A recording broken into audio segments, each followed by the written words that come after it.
Okay, so ito yung part 2, hyperbolic arc tangent.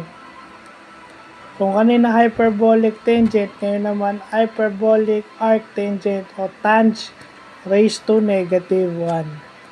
So kung makikita nyo yung formula, merong absolute value na sign. So para sa akin yung absolute value na sign is i-disregard mo yung sign kasi ang domain is 1 at saka -1.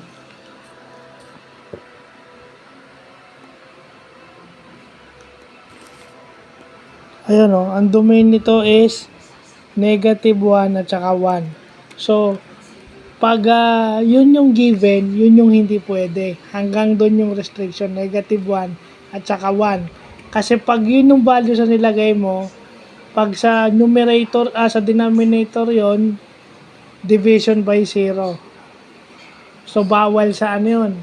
Bawal sa math yun. Mortal sin sa mathematics, so we cannot divide by 0, di ba? And then, walang negative na natural log. Walang negative na natural log. All positive. So, since involved dito yung ln, so kukunin mo yung absolute value. So, yun yung yun yung napag-aralan na natin na walang negative na logarithm o natural logarithm. So, yun. Kaya may disregard mo yung negative. So, yun. Kasi hindi pa tayo tapos. Kaya nang sinabi ko kahapon, meron pa yan. Pinakahuli na yung naka-invento ng hyperbolic functions. Kasi nung high school ako, unang lesson sa analytic geometry is sino yung nakadiscover ng analytic geometry? Which is yung the philosopher named René Descartes. Unify the process of algebra and geometry. Yung naka-invento ng Cartesian coordinate system.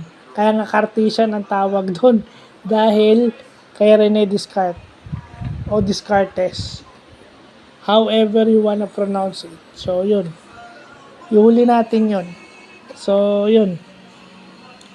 So, butit may natutunan tayo ngayon. Ito, hyperbolic arc tangent, part 2 ng ating vlog. So, yun lang po.